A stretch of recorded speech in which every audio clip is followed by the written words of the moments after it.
धनबाद में e rickshaw चालकों के सामने एक नई परेशानी खड़ी हो गई है। आरोप है कि कुछ लोग मोबाइल ऐप के जरिए चलते ई रिक्शों को बीच सड़क पर ही बंद कर दे रहे हैं। इससे चालकों को आर्थिक नुकसान उठाना पड़ रहा है, यात्रियों की जान जोखिम में पड़ रही है और सड़क दुर्घटनाओं की आशंका बढ़ गई है। पीड़ित चालकों ने सरकार से ऐसे ऐप्स के दुरुपयोग पर रोक लगाने और ई रिक्शों साइबर सुरक्षा मजबूत करने की मांग की है। धनबाद की सड़कों पर हजारों ई रिक्शे लोगों के लिए सस्ता और सुविधाजनक परिवहन साधन बन चुके हैं, लेकिन अब कई चालकों का दावा है कि उनकी गाड़ियां चलते चलते अचानक बंद हो जा रही है। इससे यात्रियों को परेशानी हो, चालक का समय और कमाई दोनों प्रभावित होता है और कई बार यात्री बिना किराया दिए ही चले जाते हैं। चालकों का आरोप है कि BAT, BMS, लॉसिडी और ई-पोच लायन जैसे मोबाइल ऐप्स का गलत इस्तेमाल कर ई रिक्शों की लिथियम बैटरी के बैटरी मैनेजमेंट सिस्टम यानी BMS में ब्लूटूथ के जरिए कनेक्ट होकर गाड़ी को बीच रास्ते में बंद किया जा रहा है। हालांकि ये ऐप मूल रूप से बैटरी की चार्जिंग, वोल्टेज, तापमान और अन्य तकनीकी जानकारियां देखने और प्रबंधन के लिए बनाए गए, लेकिन अब इसके कथित दुरुपयोग को लेकर सवाल उठ रहे हैं। मेरे साथ में तो हुआ नहीं, लेकिन डर लग रहा है कि हमारे साथ में भी हो सकता है।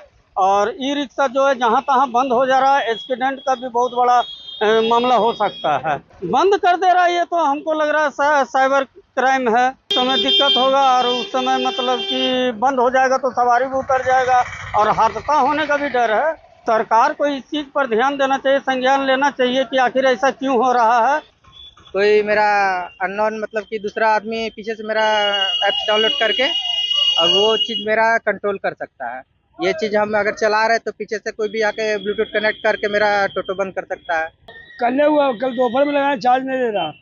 शोरूम गया, तुरंत सर्च मारा मोबाइल में, जो नंबर रहता है ठीक हो गया। अचानक मतलब चलते चलते कोई बंद कर दिया, सवारी बैठा हुआ था 4 वो, फिर लास्ट में सवारी उतर गया, फिर गए शोरूम जाके फिर उसके बाद फिर वो गाड़ी ठीक कर रहे हैं। उनका साथ हुआ यहाँ पर कम से कम ऑटो वहाँ पर 100 वो लगा हुआ था शोरूम में, और चलते चलते किसी का भी बंद हो जा रहा है। हमसे पूरा क्या परेशानी हुआ था, हम बोले कि मेरा टोटो बंद हो गया, तो बोला मेरा भी बंद हो गया।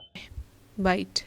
यह मामला केवल एक मोबाइल ऐप के कथित दुरुपयोग तक सीमित नहीं है, बल्कि तेजी से बढ़ते इलेक्ट्रॉनिक वाहन इकोसिस्टम की साइबर सुरक्षा पर भी गंभीर सवाल खड़े करता है। यदि बैटरी मैनेजमेंट सिस्टम पर्याप्त रूप से सुरक्षित नहीं है, तो भविष्य में ऐसे वाहनों में मजबूत एंटी करप्शन, सुरक्षित ऑथेंटिकेशन और बेहतर साइबर सुरक्षा मानकों को अनिवार्य करना होगा, ताकि तकनीक लोगों की सुविधा बने, खतरा नहीं। धनबाद से दीपक के साथ संजना सिंह, कोयलांचल लाइव डेस्क।